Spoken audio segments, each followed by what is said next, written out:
air sungai itu bagus buat nanam ikan nila dibandingkan ikan emas katanya. Baku mutu kan, standar baku mutu dari pemerintah harus yang kekeruhannya berapa, pH-nya berapa, suhu optimalnya berapa, kualitas air, pencemaran perairan, terus ada lagi apa ya? Prospek kerjanya ya. Kalau sekarang kan udah banyak juga ya. Yang diawetin tuh isi perutnya loh. Dari usus lambungnya gitu. Ikannya mah digoreng. Tentu saja. Hasil tangkapan nelayan itu dapat berapa? Kita kan waktu itu berarti rencananya jadi petani ikan. Rencananya Ikan itu. Waktu itu berapa SPP-nya? 85 apa ya? Dapat 5. 85 90 pokoknya masih di bawah 100 kuotanya. Banyak kuota SNMPTN, SBMPTN dan banyak juga beasiswa lainnya. Jadilah bermain lumpur di lapangan. Ke teras ya. Ke teras gitu airnya pada ini. Tempatnya udah di sini. Iya. Berarti ngalamin dong lapangan tanah. Sangat mengalami.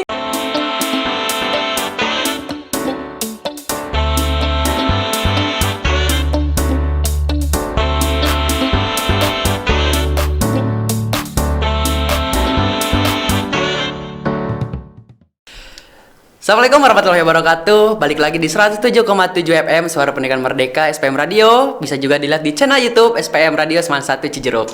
Masih sama Feriansah hari ini. Saya nggak tahu sampai kapan masih magang. Magangnya abadi nggak sih? Magangnya lama banget ini saya. Kali ini kita sudah kedatangan alumni lagi. Ini kakak kelas saya yang sangat luar biasa, yang saya pernah salah sangka gitu ya. Ya, kenapa salah sangka? Nanti kita dengerin aja ceritanya ya. Oke, sebelumnya silahkan Kak untuk memperkenalkan diri terlebih dahulu. Siapa sih nih kakak yang duduk di sini itu gitu? Oke, hai semuanya. Kenalin, nama aku Fitri Astika Dewi. Alumni tahun berapa ya? 2021? Nggak. Masa 2021 kakak kelasku? Aku alumni tahun 2016. 2016. Yo, mau nanya apa di komentar? Iya, jangan lupa tanya di komen ya. Tahun 2016. Nah, berarti angkatan keberapa Kak di sini? Berarti aku tuh angkatan kelima. Kelima ya? Kelima. Oke. Nah, pas kakak sekolah di sini itu gedung itu udah di sini atau masih di yang dulu gitu? Kalau aku tuh dulu udah ada sebenarnya, tapi kan cuman ada beberapa aja, baru yang ruang kelas yang di bawah, terus ini yang sekarang jadi aula, sama yang di atas itu. Oh, jadi pas kakak masuk ke sini tuh ruangannya belum banyak seperti sekarang gitu? Iya, masih baru beberapa lah istilahnya. Masih tapi baru. udah tempatnya udah di sini. Oh, tempatnya udah di sini. Iya. Berarti ngalamin dong lapangan tanah. Sangat mengalami. Lagi ini loh, lagi kelas meeting, Kelas habis meeting. hujan. Ya Allah, kelas meeting. Ledak banget ya Allah. Tapi masuk kelas. Masuk kelas udah gitu. Masuk kelas tapi bisa diomelin sama teman. Diomelin sama teman. Karena kotor. Kotor banget, tapi kayak udah deh, terserah lo deh, terserah. Iya, nanti pel lagi aja, pel. Pel lagi aja gitu ya. Pel lagi aja. Tapi dipel gak? Enggak. Enggak. Yuk yang piket yuk. Oh, jadi senjatanya yang piket yang piket Iya, gitu. yang piket dong, ini gimana sih? Padahal maafin ya teman-teman aku. Pada yang ngotorin siapa gitu, yang disuruh bersihin siapa. Iya. Mau nanya dong Kak, dulu tuh kakak sibuknya apa sih di sekolah? Dulu itu waktu SMA aku lebih nggak sibuk sih sebenarnya. Karena waktu pas kelas 10 itu ikut OSIS 1 tahun. Sama ikut pramuka aja sih. Doang itu dong? Dua doang, jangan banyak-banyak, capek. Atau ya kalau nggak dibayar? Gimana ya? Kalau kamu dulu ikut apa aja kamu? Kalau dulu aku di sini ikut paskib, Wih, pramuka juga ikut, OSIS dari kelas 10 sampai lulus. Masya Allah. Terus apa lagi ya? Aku pecinta alam, jurnalis, aku ikut juga. Banyak banget. Ya, karena kalau aku ya, ini kayak kok aku yang diwawancari ya. Gak apa-apa, sering aja. Aku tuh kalau misalnya sekolah belajar pulang tuh hambar. Iya juga sih benar. Jadi aku tuh harus banyak kegiatannya gitu. Tapi kan itu udah banyak banget. Ya intinya sih hobi aku tuh main. Jadi semua aku ikutin itu karena ada mainnya. Alasannya ekskul ini sekalian melipir, sekalian main gitu. Apalagi kalau ikut jurnalis kan aku belajar motretnya itu nggak di sekolah doang. Oh iya benar. Keluar aku ke sana kemana gitu kan. Ya jalan-jalan aja. Waktu itu paling jauh kemana? Belajar motret waktu itu masih daerahan Cijeruk apa tuh ada tempat wisata yang Wangun atau apa gitu. Gunung Wangun. Heeh, Gunung Dekat Wangun. rumah aku. Iya, di Iya, situ di apalagi jalan. maghrib kolot enak. Ya Allah, anak senja. Anak senja banget, apalagi di Alesano pernah waktu itu maghrib kolot juga sama. Ya Masih pakai Allah. seragam, bikin puisi di sana, ya enak Ih, banget. syahdunya anak senja. Syahdu banget jadi anak senja gitu. Anak senja banget. Terus sisanya main sih. Ya ampun. Aku tuh main waktu itu paling jauh itu ke ujung genteng pas masih sekolah. Mohon maaf, itu jauh banget. Ya itu main aja, Main aja. touring. Ya Allah, pengen banget deh touring ke sana. Iya, waktu itu ya udahlah itu mah. Ya udah ya. Ada cerita kelam di balik situ. Jangan ya, jangan. Kalau sebenarnya aku pernah pakai duit SPP. Aduh, anak sekolahan sekali. Iya, aku pernah pakai duit SPP buat touring di sana. Tapi udah gitu aku balikin sih. Balikin. Iyalah, jangan sampai nunggak ya, teman-teman, jangan sampai nunggak. Uang jajan aku berhari-hari puasa gitu. Ntar ditanyain sama mama, kok kamu gak makan? Aku puasa mah. Puasa gitu. Dalam hati, ya Allah, ini tuh habis kemarin uang SPP aku. Jadi kakak sibuknya itu cuman di OSIS sama di Pramuka. Iya, sejauh itu. Sejauh itu, emang waktu itu ada berapa banyak kegiatan sih di sekolah itu? Waktu Ada dulu berapa kan- eskul misalnya gitu? Ya waktu dulu kan karena masih baru banget ya, baru pramuka, OSIS, terus paskib. Paskib juga masih istilahnya kayak awal ngerintis juga kan. Terus waktu itu aku kelas berapa ya, kelas 11 atau kelas 12 mulai ada PMR. Oh, udah mulai PMR. Sejauh itu baru itu aja sih kan, istilahnya juga setelah oh ini sama teater. Oh, teater, aku pernah ikutan teater juga, tapi Iya. nggak lama. Kenapa? Ya sibuk. Iya Bentrok banget. Iya juga bener-bener. Ya dulu tuh teater itu ada karena kan dulu waktu aku kelas 10, kelas 10 C kan. Nah pas perpisahan kan waktu itu di sekolahan. Terus dari teman-teman kayak harus ada kan per kelas gitu. Oh, harus ada perwakilan buat nampilin Iya, sesuatu buat gitu. nampilin sesuatu kayak ada yang band lah apa segala macam. Terus kelas aku nampilinnya teater. Nah di situ kayak mungkin bapak guru SBK ya waktu itu kan Pak Nurfidin. Sekarang masih nggak sih? Ya masih. Iya kan, kayak liat, wah ada nih potensinya, terus kayak akhirnya bikinlah ekskul teater. Akhirnya dikembangkan ya sekolah teater itu. Iya, abisnya dikembangkan sampai ada kan, maksudnya juga banyak juga yang ikut gitu loh. Jadinya pada ikutan gitu, emang seru sih. Iya. Aku gak ikut. Aku pernah ikut teater nggak lama sih, waktu itu pas acara apa ya, ulang tahun sekolah deh kalau nggak salah. Ya aku ikutan, tapi setelah itu ya balik lagi ke kesibukan yang lainnya. Iya sih, bentrok ya kamu banyak banget. Bentrok waktu itu. Anak sibuk. Nah kak, selama waktu sekolah di sini tuh hal apa sih yang berkesan buat kakak selain tadi kelas meeting ledug gitu? Apa ya? Mungkin kalau itu lagi hujan. Heeh. Karena Apa kan tuh? dulu kalau lagi hujan kan ke teras ya, ke teras gitu airnya pada ini serodotan. Main serodotan. Main serodotan maksudnya bareng-bareng juga kan sama teman, kadang kayak ayo ngepel, alasannya ngepel depan baru masih hujan gede banget. Kalau dari sini kan hujannya gede banget kan, kayak ayo ngepel depan, ngepel kayak yang ngepel 1-2 sisanya perosotan. Itu nggak berantem gitu sama yang ngepel, woi gue yang ngepel gitu. Iya berantem sih, tapi kayak saya ngepel karena 1-2 orang tadi kayak udah di sana perosotan kayak gitu. Kayak lebih ke pasrah aja Iya gitu ya udah kayak kayaknya. percuma deh mau ngelarang juga masih pada perosotan kayak gitu. Dia main perosotan pakai air hujan di keramik itu. Iya, ya Allah, dulu apalagi aku kelas yang di bawah kan, kayak udah kelasnya sendiri di bawah, hujan gede banget, ya udah hal gitu. Terus kalau misalnya mau ke kamar mandi kan jauh, harus ke atas, kayak pakai payungnya satu, yang ke WC-nya banyak banget. Kayak rebutan kesini. Ya terus itu gimana satu payung bareng-bareng? Rebutan. Rebutan. Akhirnya nggak ada yang nggak basah juga. Semuanya basah. Basah.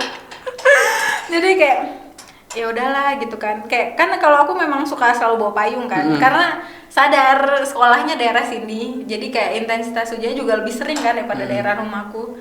Jadi kayak selalu bawa sandal, terus bawa payung, jas hujan tuh pasti selalu ada. Emang kakak tuh kenapa sih sekolah di sini?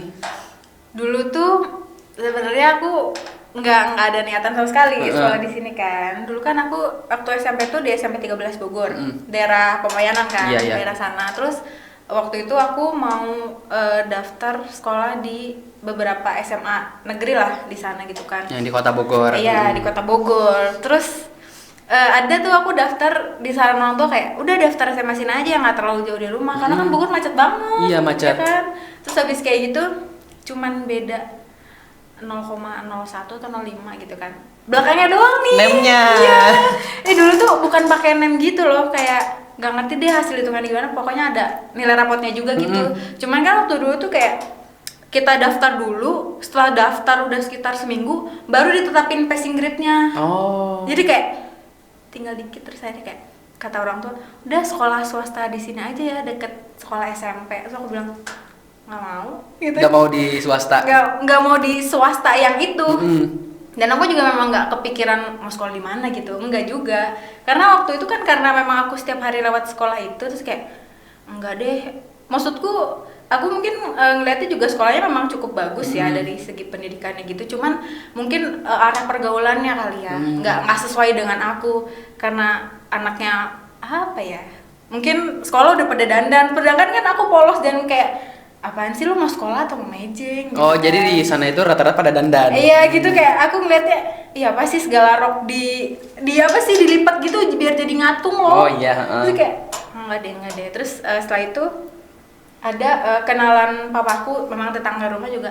Ini ada SMA baru nih di sini negeri gitu kan. Terus waktu itu sempet juga survei ke sini. Terus memang yang tetanggaku ini juga kenal sama salah satu staf TU di sini gitu kan, kayak oh ya udah gitu kan. Aku nanya ini sekolahnya di sini gitu kan. Karena kan maksudku memang apa ya?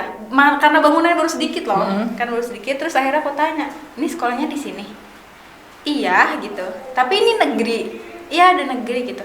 Oh ya udah akhirnya setelah dari sana udah cabut berkas kan karena memang kita nggak dapet, saya daftar deh di sini. Dan keterima.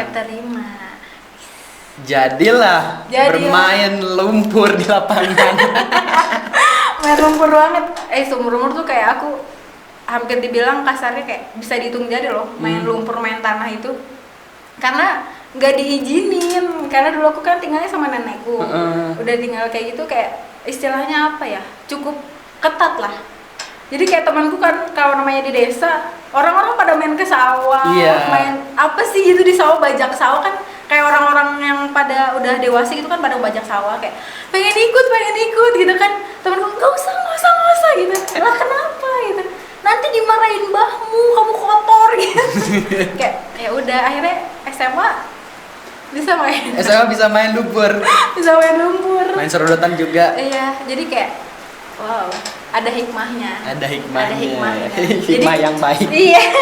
Masa kecilku cukup bisa ini ya, terselamatkan.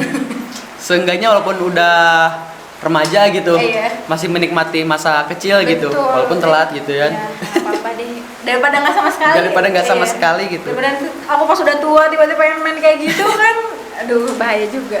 Tapi waktu itu pas pertama sekolah di sini muridnya udah banyak? Belum. Waktu itu kayaknya angkatanku paling banyak, karena 3 kelas. Di atasku yang waktu itu kelas 11 cuma IPA sama IPS, kelas 12-nya juga IPS. 7 kelas doang waktu itu pas aku baru masuk sini. 7 kelas itu 3 angkatan? 3 angkatan. Jadi masih terbilang cukup sedikit. Sekarang udah banyak. Sekarang udah berapa kelas? Satu angkatannya itu 7. Kalau nggak salah 7 kelas. Satu angkatannya. Udah banyak banget. Pantas kelasnya udah sampai bawah-bawah tuh. Iya, sekarang udah nyampe bawah-bawah. Iya. Dulu pas kamu lulus sudah berapa kelas? Aku pas masuk, pas lulus apa pas masuk? Pas masuk. Pas aku masuk ke sini angkatan aku tuh 5 kelas. Oh iya. Banyak banget ya. IPA 2 kelas, IPS 3. Banyak banget. Iya, banyak IPS. Kamu anak IPA apa nih IPS? IPS dong. Aku dulu pengen masuk IPS. Itu kenapa nggak masuk IPS? Dulu aku pengen masuk IPS, cuman dari kan dulu ada tes yang apa sih yang buat jurusan itu kan. Terus kayak aku memang lebih suka ke arah IPS gitu. Terus kata BBK-nya nggak apa-apa nanti kalau misalnya kuliah dari masuk kayak sekarang kamu masuk IPA aja biar nanti kuliahnya lebih gampang. Kalau misalnya kamu ambil IPS juga bisa. Jadilah masuk IPA. Oh emang dulu ada tes-tesnya gitu ya? Ada. Kok aku enggak ya? Kok nggak ada sih? Enggak, aku enggak ada. Kamu udah di jurusan dari kelas 10? Enggak sih, waktu kelas 10 aku masih digabungin semua. Pas masuk ke kelas 11 baru dipisah IPA IPS. Iya, aku juga padahal dipisah kelas 11 loh. Tapi nggak tahu deh dulu karena sekolah lain udah pada kurikulum 2013 kali ya. Jadi kayak ada yang udah kelas 10 di bisa Oh, gitu. kalau aku KTSP. Emang kata SP? Iya, aku sampai lulus masih KTSP. Kok bisa? Bisa. Nah, cuman adik kelasku langsung dia pakai kurtilas langsung. Berarti emang pas angkatan aku percobaan.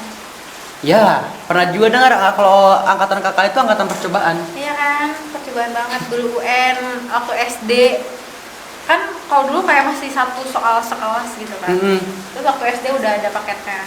SMP yang dulu awalnya pas kelasku 5 paket, sekarang jadi tiap orang beda-beda. Iya, bener. Iya kan? Pas aku UNBK juga sama. Ya kan? Beda semua soalnya nggak, ya pokoknya 40 paketnya untuk 40 orang gitu. Iya, udah beda-beda kayak gitu. Terus waktu pas SMA, ya itu kurtilas percobaan. Kurtilas percobaan. Percobaan. Nah kak, ada nggak sih guru yang sampai sekarang tuh kata-katanya masih terngiang-ngiang di kepala kakak? Terngiang-ngiang gimana nih? Ya pokoknya kata-kata guru itu membuat kakak tuh hidup menjadi lebih baik gitu, berkesan gitu. Ada. Waktu itu dari almarhum Pak Suwardi sih. Almarhum Mas Wardi. Iya, almarhum Pak Suwardi kayak intinya gimana ya kata-katanya? Intinya kayak, Do, kamu harus terus belajar, jangan cuman sampai sekolah. Memang waktu itu juga aku nggak ada niatan setelah sekolah SMA langsung kerja juga sih. Maksudnya kayak bener-bener ya gitu, sekolahnya bener-bener. Harus bener-bener. Gitu. Banyak sih maksudnya yang nasehatin aku kayak, alhamdulillah banget ya, istilahnya disayang banget gitu kan sama guru-guru waktu dulu, sama Pak Suwardi, kayak sering banget dinasehatin, terus sama Pak Surahman, sama guru BK, sama Pak Asep, apalagi.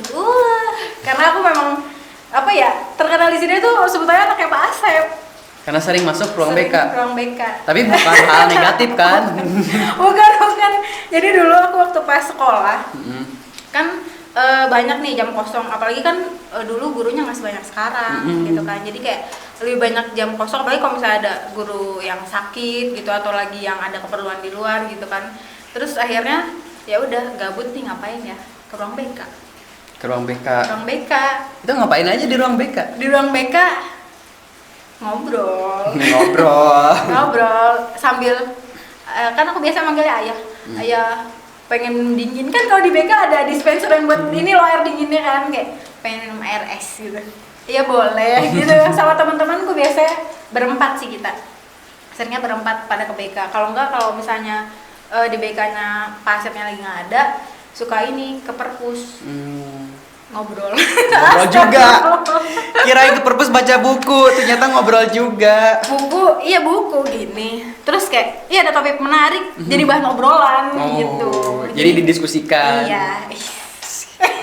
Jadi teman-teman, masuk ke ruang BK itu bukan cuma untuk orang-orang yang bermasalah aja. Betul. Tapi boleh minta air es. Iya, bisa minta air es, bisa cerita tentang kehidupan kalian, mau di rumah, mau di sekolah, mau nanya-nanya tentang PTN juga atau perguruan tinggi. Biasanya dari BK tuh sangat mengkoordinir itu. Apalagi kalau misalnya, karena yang masuk ke ruang BK itu nggak semuanya negatif loh. Kadang kayak pengen cerita aja, aku kayak capek deh Pak, pelajaran ini kayaknya aku nggak mudeng deh, nggak enak sama gurunya. Kan mungkin aja kayak jadi dari yang BK itu nyampein ke guru yang kita rada mungkin cara ngajarnya nggak enak atau penyampaiannya gimana, kan bisa sebagai jembatan. Kalau misalnya kita rada sungkan nih sama wali kelas, nah gitu kan bisa lewat BK. Karena kan biasanya guru-guru BK itu lebih lebih enak buat gitu ya, ngobrol kayak gitu, lebih open gitu ya, lebih terbuka. open.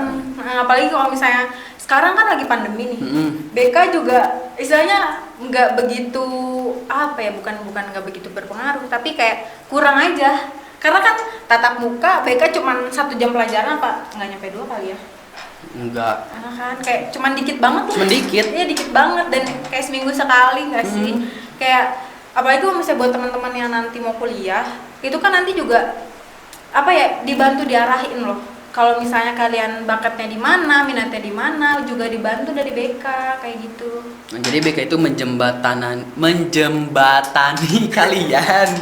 Kalau misalnya kalian bingung gini mau masuk perguruan mana atau setelah lulus kamu mau ngapain, tapi itu bisa didiskusikan di ruang BK. Betul, apalagi kalau misalnya kalian juga mau kerja gitu kan, misalnya kan juga bisa passionnya di mana nih, siapa tahu bantu diarahin. Ya siapa tuh dibantu diarahin, pasti dibantu diarahin kan ya. Iya, soalnya juga kan apalagi kalau misalnya yang sekarang sih alhamdulillah masih udah SNM tuh udah mulai banyak loh kuotanya. Banyak kuota Iya. SNMPTN, SBMPTN, dan banyak juga beasiswa lainnya. Nah, kalau dulu zaman aku, ya Allah sedih banget. Dulu tuh zaman aku masih belum banyak segitu banyaknya loh. Karena kan memang pertama kita sekolah baru.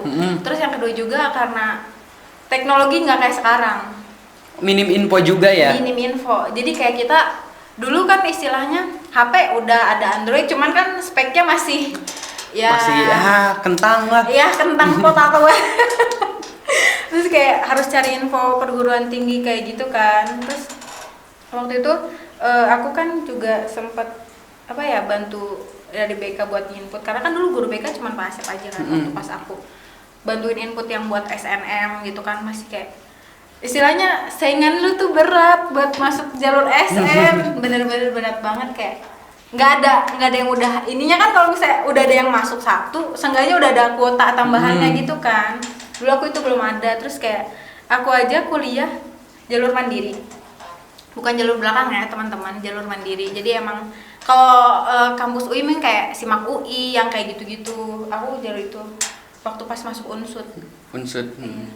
Makanya kayak dulu tuh sedih banget, karena apalagi aku ngeliat juga banyak ya teman-temanku yang ya karena kan memang kondisi setiap orang beda-beda ya. Banyak yang lebih memilih untuk kerja, ya itu pilihan masing-masing sih. Cuman kayak aku ngeliat kayak teman-temanku yang pintar kenapa milih kerja ya, nggak sekolah lagi aja gitu. Sangat disayangkan Sangat gitu ya. disayangkan. Apalagi aku kayak angkatan 5 dan baru aku doang loh yang masuk di negeri. Kayak berat banget. Berat banget. Apalagi aku waktu pas SBM juga memang posisinya nggak terlalu yakin kan. Kayak masuk nggak nih gitu kan. Ternyata enggak, karena memang aku juga nggak yakin sama diri aku sendiri. Bukan nggak yakin masuk, kayak masih kasarnya belum pengen gitu kan. Akhirnya pas SBM tes gak masuk, belajar lagi kan buat ujian mandiri. Itu ujian mandiri waktu itu yang jurusanku yang aku pilih itu cuman kuotanya 12 orang. Itu untuk seluruh Indonesia. Dan itu saingannya berapa ribu ya, banyak banget. Jadi kayak berjuang mati-matian, karena kalau misalnya nggak masuk itu gue mau kuliah di mana gitu loh. Kayak udah cuman itu doang targetnya, nggak ada plan B C D gitu. Waktu itu aku nggak ada, Jadi cuma satu aja gitu targetan teh. Iya, aku dari dulu sekolah SD kan, aku juga SD baru pindah ke sini kelas 5. Selebihnya itu sebelumnya aku di Jawa. Ini kan juga Jawa. Jawa Tengah. Di Jawa Barat. Bedaan lah, beda dikit. Sebelahan gitu kan. Dulu kan aku juga mau masuk SMP-nya kayak SMP mana ya. Pokoknya mau yang negeri, mau nggak mau harus negeri gitu kan. Sampai dulu aku ada form masuk SMP, mau SMP satu negeri, satu harus swasta gitu cadangan. Aku kayak, aku ke gurunya, ibu saya nggak mau ada swastanya. Aku bilang kayak gitu. Emang kenapa sih? Nggak mau, pokoknya mau negeri, kalau nggak di 9 di 13 gitu kan. Terus akhirnya masuknya di 13. Terus SMA juga, kamu kalau nggak masuk di SMA 4, di SMA swasta ini aja gitu. Nggak mau, maunya negeri. Makanya aku pilih sini. Kenapa emang swasta beda? Enggak, yang swasta bagus banyak. Memang banyak banget. Cuman kayak aku juga mikir, Bogor macet cuy. Jadi alasannya itu. Pertama macet, kedua kayak ntar pulang capek nggak ya, gitu. Karena kalau misalnya pulang capek tidur, udah nggak belajar lagi, gitu. Terus Jadi pengennya masuk ke negeri. Iya, masuk ke negeri itu sih kayak lebih ekonomis, tentu saja. Iya sih, betul, tentu saja. Tentu saja ekonomis, apalagi di SMA Cijeruk, ekonomis sekali. Waktu itu berapa SPP-nya? 85 apa ya? Dapat 5. 85, 90, pokoknya masih di bawah 100. Itu nyampe pas lulus. Iya. Lulus pas kelas 3 berapa? Nggak nyampe 100. Itu tuh kayak sampai nggak nyampe 110 tuh karena memang ada study tour atau apa ya, aku lupa. Pokoknya paling banyak tuh cuman nggak nyampe 110-an nih kalau nggak salah. Jadi sangat terjangkau. Sangat terjangkau sekolah negeri. Dan aku kuliah juga sama, sangat terjangkau. Mungkin kayak Kalau misalnya sekolah negeri yang mahal banyak banget dong, banyak banget. Aku tuh kuliah di Unsud kan, jurusan aku tuh manajemen sumber daya perairan. Di MSP itu aku nggak ada uang pangkal, nggak ada uang gedung, jadi pure lu daftar masuk doang. Gratis. Enggak Bayar sih, mas, bayar. enggak maksud daftar itunya enggak bayar. Nggak bayar, aku cuman bayar 3 juta udah untuk 1 semester. Nggak ada biaya lain lagi. Udah dapat almet, udah dapat buku, udah dapat topi. Kayak alhamdulillah. Manajemen sumber daya Perairan. prodinya apa? MSP, manajemen sumber daya perairan. Kalau fakultasnya perikanan dan ilmu kelautan. Kenapa ngambil jurusan itu? Karena dulu bapak saya pernah Ternak lele. ikan. Iya, ikan lele. Tapi dulu masih ini loh yang pembenihan gitu. Jadi pemijahan sampai ukuran berapa sih yang kecil gitu deh. Disortir kan, nanti itu dijual. Jadi alasan kakak itu pengen jadi peternak lele juga? Rencananya jadi petani ikan. Rencananya Ikan itu petani atau peternak nih? petani sih. Kalau di kita lebih seringnya disebutnya petani ikan. Tapi seiring berjalannya waktu ya, karena kan zaman juga semakin berubah ya kan. Jadi kayak cukup ilmunya aja deh, nanti kalau misalnya ada rezeki lebih baru gitu.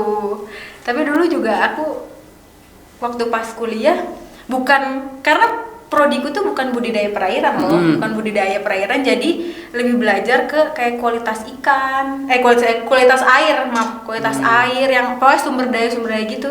Kayak kita kan kayak misalnya ikan yang udah matang gonat, yang udah ada telurnya.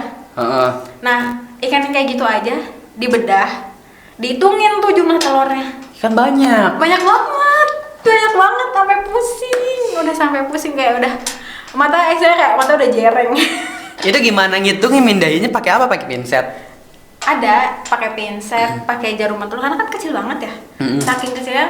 Jadi kita juga ada tekniknya sendiri loh buat ngitung. Nggak sebanyak itu dihitung. Jadi kayak misalnya kita udah ngebedah nih ikan, misalnya ikan lele. Udah ngebedah ikan lele, terus kita ambil gonatnya. Kan namanya gonat ya. Teman-teman yang belajar biologi pasti tahu.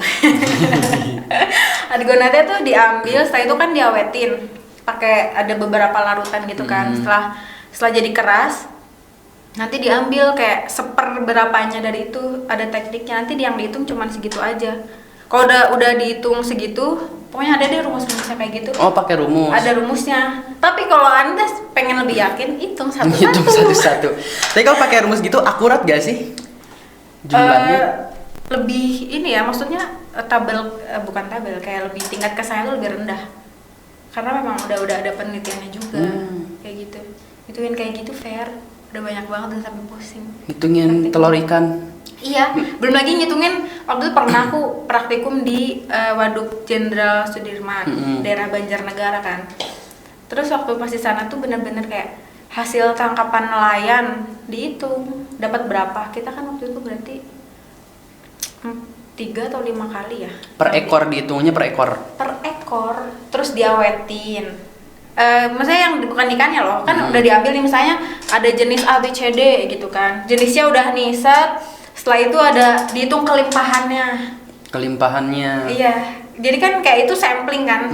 Jadi kelimpahannya yang kita dapat berapa, nanti ada rumus kelimpahannya berapa. Terus habis itu diawetin isi perutnya. Dilihat nih dia makannya apa. Oh, jadi kalau misalnya diawetin kita tahu dia makannya apa gitu. Iya, yang diawetin tuh isi perutnya loh. Dari usus lambungnya gitu. Ikannya mah digoreng. Tentu saja. Tentu saja digoreng. Terus diawetin kan, nanti kita lihat di situ dia makannya apa aja. Misalnya makannya plankton, zooplankton atau fitoplanktonnya gitu kan. Atau dia makan ikan yang lain gitu kan juga ada. Tapi dilihat juga, dihitung. Ini plankton kelimpahannya ada berapa, jenisnya apa aja, bercabang aja. Itu kayaknya pusing banget ya kayaknya. Pusing banget, Fer. Itu tuh yang masuk kayak gitu tuh khusus anak IPA? Enggak juga, temanku juga ada anak IPS. Oh, bisa IPS juga? Bisa. Ih, kasihan banget ya kayaknya anak IPS masuk. Berat banget, mama saya aja yang anak IPA berat. Karena memang pada dasarnya kurang bisa kalau hitung yang detail banget gitu loh. Kayak cuman bisa hitungan, oh segini nggak sampai sedetail itu kan. Kalau anak IPA 0, gitu kan, panjang banget. Kalau aku ya udah deh kamu aja yang hitungnya, aku nggak apa-apa neliti planktonnya apa aja, ngidentifikasi nggak apa-apa, ngidentifikasikan nggak apa-apa, sok kamu yang hitung aja. Aku suka kayak gitu. Saking pusingnya. Nah kak, prospek kerjanya yang apa aja nih kak selain buka peternakan ikan gitu? Prospek kerjanya ya, kalau sekarang kan udah banyak juga ya startup perikanan. Bisa juga sekarang juga udah mulai ada juga kayak cold storage. Tahu tidak cold storage? Enggak. Jadi kayak buat penyimpanan ikan beku gitu. Nanti didistribusiin. Biasanya kalau Frozen food.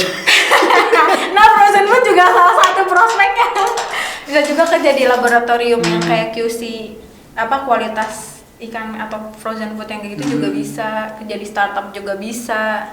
Kayak gitu. Sekarang udah banyak sih intinya perusahaan-perusahaan yang rekrut perikanan. Tapi mungkin kayak lebih banyak ke cowok.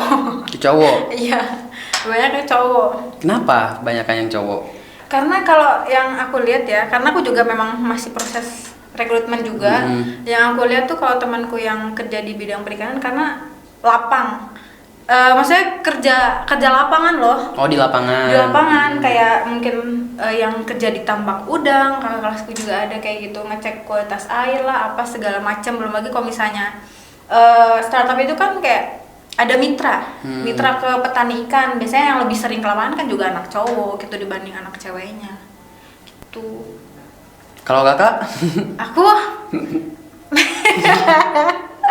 masih dalam proses rekrutmen, doain ya teman-teman.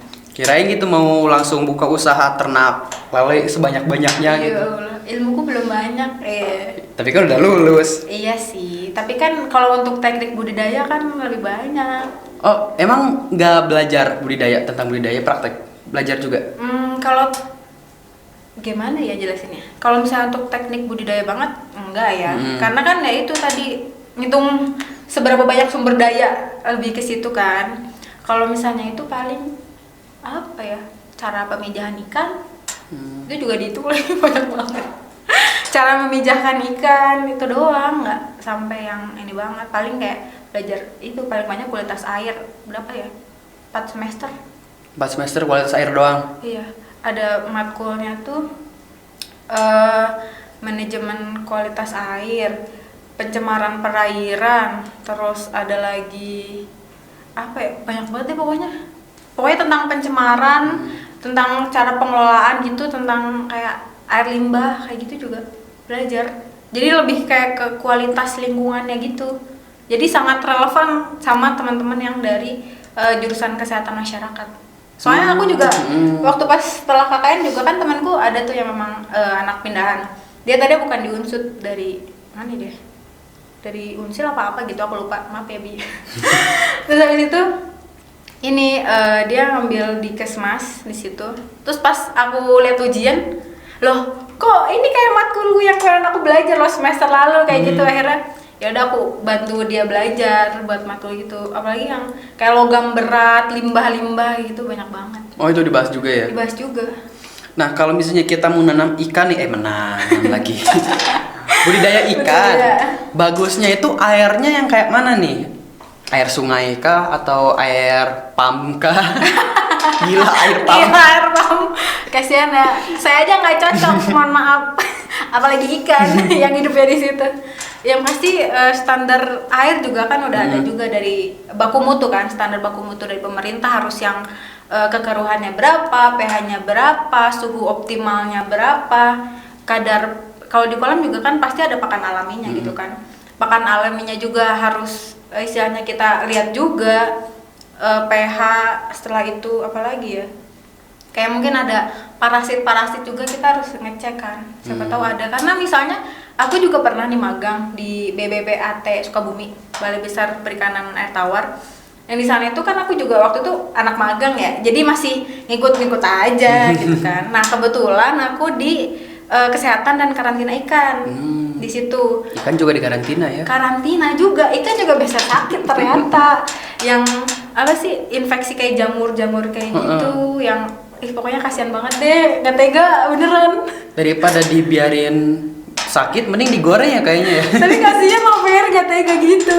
Terus waktu itu aku bantuin ada kakak tingkat dari universitas yang di Riau. Dia ini kan waktu itu berarti semester 5 dia untuk kerja praktek.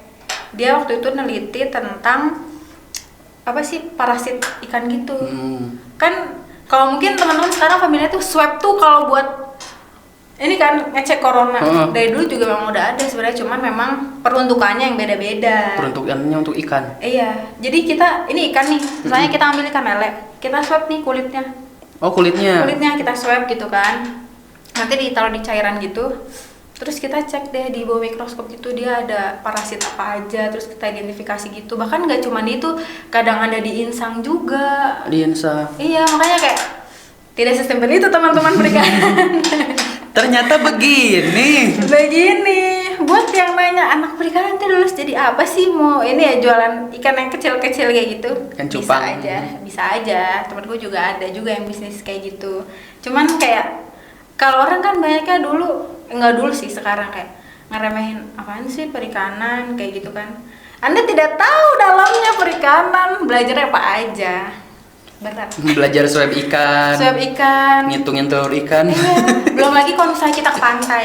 Serunya sih, kalau aku kan lebih ke pantai banyak juga? Iya dong, anak perikanan. Iya lah, ikan laut. Iya, ikan laut kan. Belajar juga kita ke pantai kayak pantai di Pantura lah, pantai selatan lah. Mau selatan dari Pangandaran, daerah Jogja juga kita datang. Yang dekat aja sih, daerah-daerah Jepara juga kita pernah. Di sana juga ya itu tadi sampling. Emang sampling tapi jalan-jalan sih. Serunya itu anak perikanan kita bisa jalan-jalan. Mungkin kalau yang prodi terapan lainnya nggak jalan-jalan ke pantai.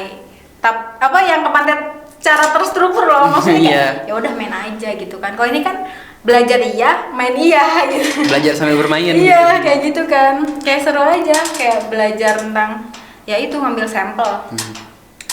Ada biota apa aja di situ, terus mungkin planktonnya apa aja, hewan juga dilihat dia daerah maksudnya perairan yang mana nih gitu kan. Terus panjang yang gelombangnya, arusnya, temperatur. Arus juga mempengaruhi pertumbuhan ikan ya? Iya dong, sangat berpengaruh. Nah, kalau misalnya nih air ikan yang di sungai deras, itu tuh lebih cepat gede atau lama gede ikannya tuh?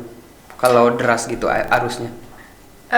Bukan lebih cepat atau lebih lama gede ya, tapi tipe ikannya juga beda sih. Itu kan tipe perenang cepat kan jatuhnya. Karena kan kalau nggak cepet ke bawah arus. Sebenarnya juga ada hitungannya loh, termasuk ikan itu kurus, gemuk atau ideal juga ada hitungannya. Oh, ada hitungannya? Ada hitungannya, rumusnya panjang banget, Fer. Gimana nih kalau kita kan tinggi dikurangin berat badan ya? Iya. Harus 110, kalau ikan gimana? Ikan juga yang dihitung panjang dan berat juga. Cuman rumusnya tuh lebih panjang banget rumusnya. Jadi kalau misalnya dijabarin pusing saya. Jadi kalau misalnya ada yang beli pengen ikan yang ideal dong. Susah banget gitu ya. Susah banget. Ya harus ngitung dulu dong.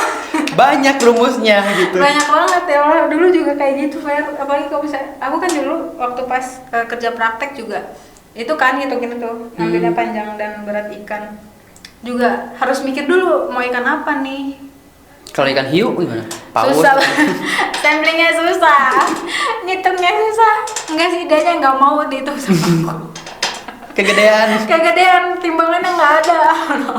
Ada tahu. Apa? Ada timbangannya yang gede. Timbangan apa? Timbangan karung. Enggak lah. Kapal laut aja bisa ditimbang, berarti ada timbangannya. Iya sih benar. Nih kalau misalnya piara ikan di kolam gitu ya, airnya keruh.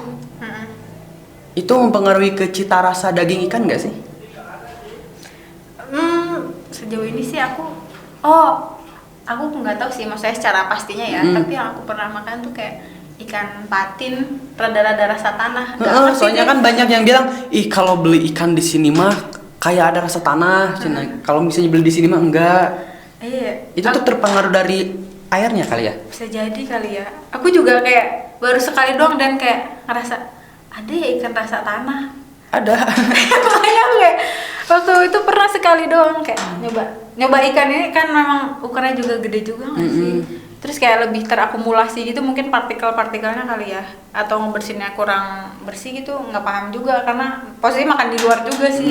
Kayak ada standar gitu, tapi yang jelas ada standar baku mutunya buat kekeruhan, bisa kayak gitu. Oh, ada standarnya juga untuk kekeruhan. Iya. Tapi kan kekeruhan itu kan kadang nggak disengaja. Iya, nggak disengaja, tapi kan kita bisa mengatasi. Nah, gimana cara mengatasi kekeruhan air nih? Ini ilmu nih buat para Ngilmu, penonton nih. ngilmu ya Allah.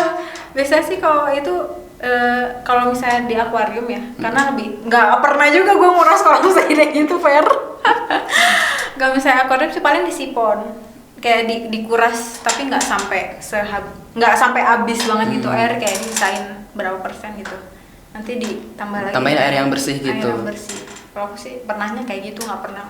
Kirain gitu di kolam yang gede biar airnya nggak keruh gitu. Ya Allah, banyak kan sih kalau misalnya kekeruhan kayak kebanyakan ini kan masih toleransi ya. Tapi kalau misalnya untuk pH mungkin kayak gitu, itu sih yang cukup. Karena pH kan, apalagi kalau kolam kan terbuka ya, bukan kolam indoor gitu, lebih banyak masukan air hujan gitu. Soalnya dulu aku pernah juga kayak gitu.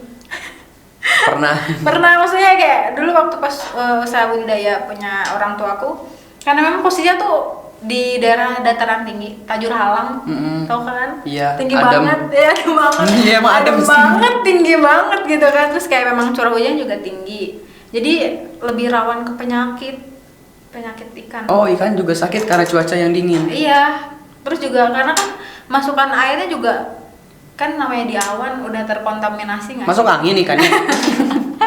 Jadi kayak gimana sih ya jelasinnya? Kalau orang itu tuh bilangnya ikannya udah gantung loh. Gantung gimana tuh? Gantung udah kayak hampir ngambang di air. Oh. Gimana sih ya? Udah sekaratul maut pokok nama gitu ya. Udah mau tinggalin ilahinya. Nah kayak gitu, udah yang kayak gitu. Makanya ngeri juga pH sih paling. Ini banget karena yang fluktuasinya gila-gilaan tuh pH. Bisa dinetralisir juga sih kalau misalnya pH yang asam, kita juga bisa pakai ini kapur, pakai kapur bukan kaporit, mati kan. Ya kira pakai kaporit gitu biar airnya jernih. Ya Allah, mati per, nggak mati sih ya, kasihan aja. Itu juga air yang berkaporit sebenarnya juga nggak boleh dikonsumsi tahu. Ya kan nggak ada yang konsumsi air kaporit. Siapa tahu orang yang di rumahnya pakai air itu PDAM. Oh, air PDAM pakai kaporit emang? Iya dong, untuk penjernih air, pakai klorin kan itu. Oh, kan aku nggak tahu. Iya, itu harusnya nggak boleh dimasak. Ya aku belajar dari dosenku sih itu kayak jangan yang ada klorinnya kayak gitu. Kayak air kolam renang juga mirip nggak sih baunya kayak gitu? Iya. Iya kan? Ya kan? Nah kayak gitu kayak jangan. Nah karena masuk di perikanan juga jadi tahu kayak mungkin kalau orang awam makan karang ya udah. Makan karang. Kerang. Oh, kerang. Mau kerang hijau, kerang darah, kerang ape gitu kan banyak nih sekarang usaha seafood, kerang saus padang, saus tiram apa gitu kan. Dulu sih kayak enjoy gitu kan makan seafood gitu. Setelah masuk perikanan kayaknya skip deh. Skip ya, nggak skip banget sih, kayak ngurang-ngurangin deh, jangan sebanyak itu gitu kan. Karena kan kalau tipe kerang itu kalau anak perikanan kayak filter feeder gitu kan. Kerang kan misalnya nggak banyak bergerak, nggak kayak ikan gitu kan. Jadi kayak kalau misalnya memang daerah yang sering terpapar polusi, karena kan kebanyakan juga daerah pesisir atau udah hilir itu banyak industri juga kan kadang. Jadi udah banyak kayak masukan polutan yang udah ke air gitu loh. Jadi kayak karena di filternya itu di kerang, jadi kayak kemungkinan lebih tinggi untuk mengandung logam berat. Oh, si kerang itu. Iya. Tapi aku juga skripsi penelitian tentang kerang sih. Tapi bukan kerang ini loh, bukan kerang yang udah gede gitu, enggak. Oh, kerang anak-anak. Kerang anak-anak. Kalau di ini kayak juvenil gitu yang masih kecil banget, kayak masih bayinya kayak. Iya, anak-anak kan. Iya, baby muscle gitu. Masih bayinya banget. Oh, bayinya. Jadi waktu pas aku skripsi itu Industrial Marketing Settlement Kerang Hijau menggunakan ekstrak dari rumput laut Sargassum polycystum. Bude Ruri dan Ibu Maria. Rumit bahasanya.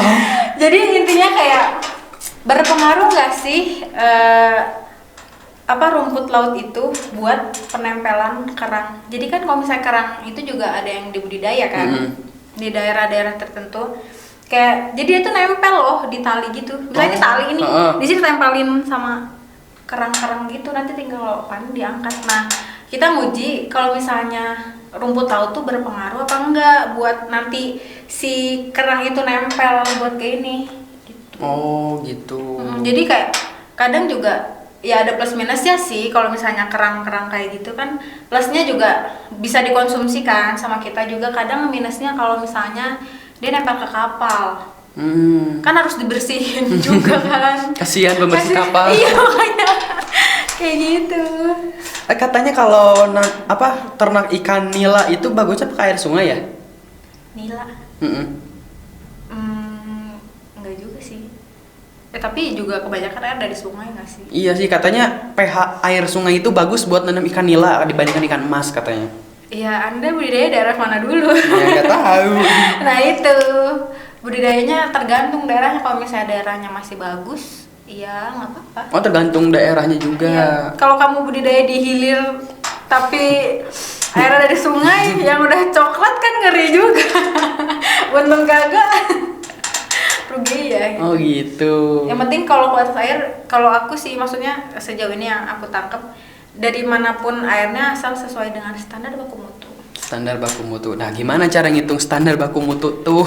Nah, kalau standar itu biasanya udah ada ditetapkan sama pemerintah.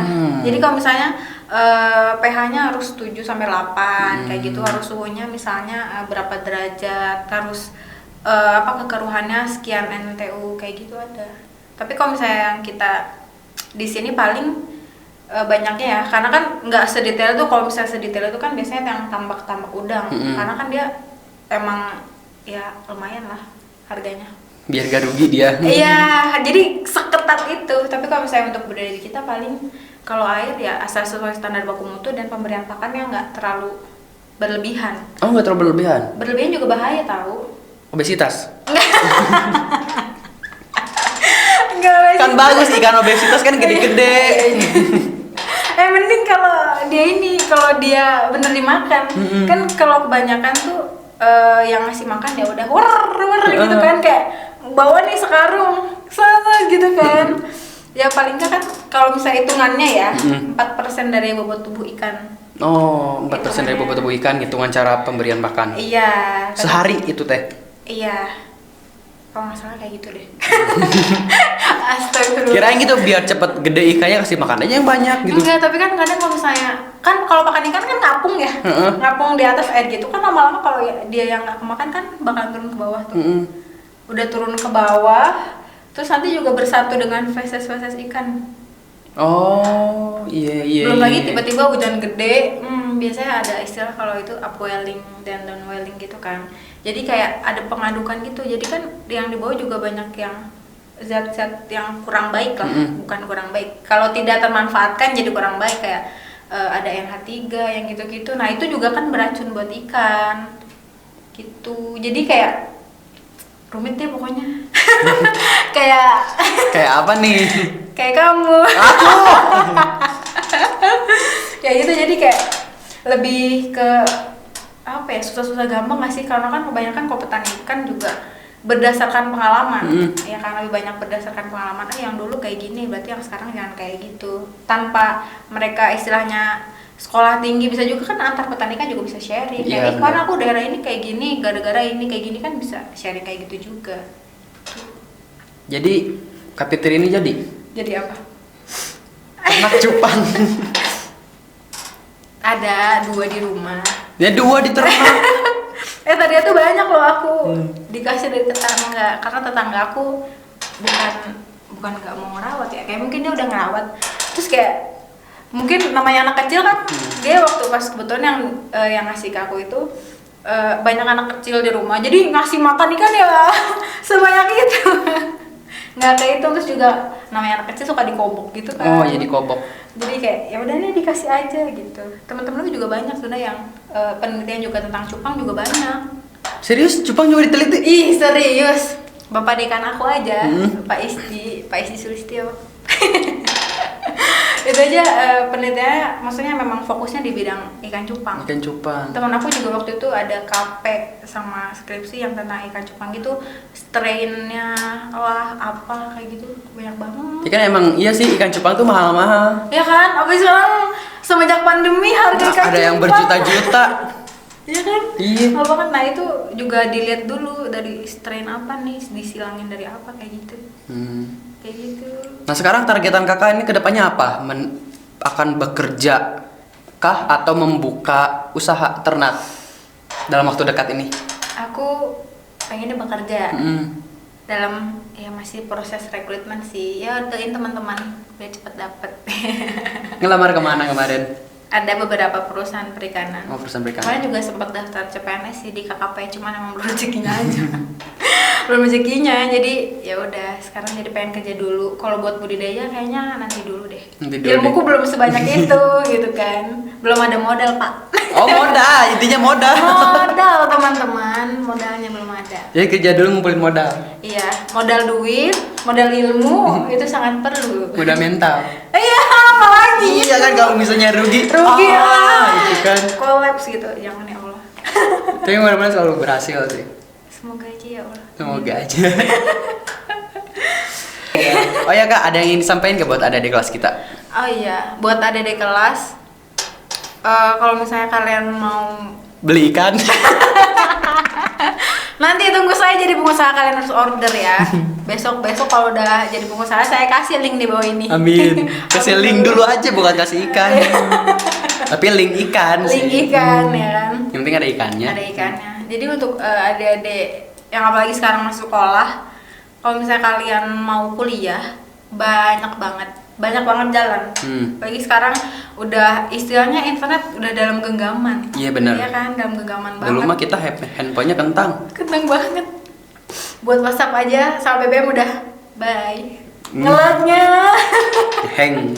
Ngeheng. Kalau misalnya kalian mau daftar kuliah, maksudnya belajar bukan berarti kuliah aja, dari ilmu yang kayak kita sharing sama orang atau kita baca buku juga perlu.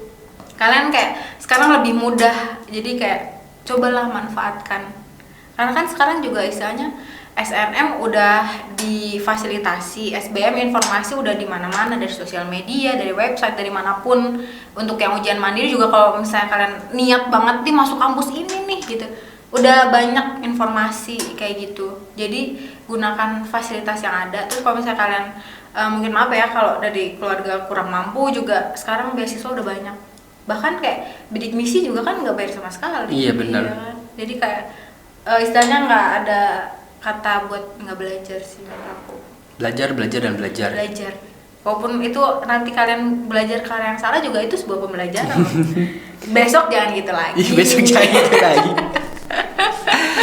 Oke kak, karena kita udah berada di penghujung waktu, udah nggak terasa kita setengah jam lebih kayaknya berbicara di sini. Waduh, Begitu lama banyak. banget. Segala kesalahan datangnya dari manusia dan benarnya dari Allah. Terima kasih banyak ke atas kehadirannya. Mudah-mudahan nanti bisa ketemu lagi di sini berbicara tentang ikannya. Besok ya teman-teman, yuk doain yuk, salawatin. Selawatin punya ternak ikan sejabodetabek. Amin ya Allah, amin. Mudah-mudahan bisa kesini lagi berbicara dengan tema yang lainnya. Iya.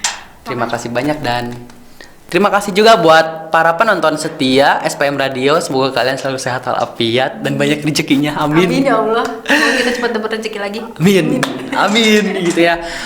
Dan terima kasih lagi. Banyakan terima kasih. Cukup sekian dan assalamualaikum warahmatullahi wabarakatuh. Bye.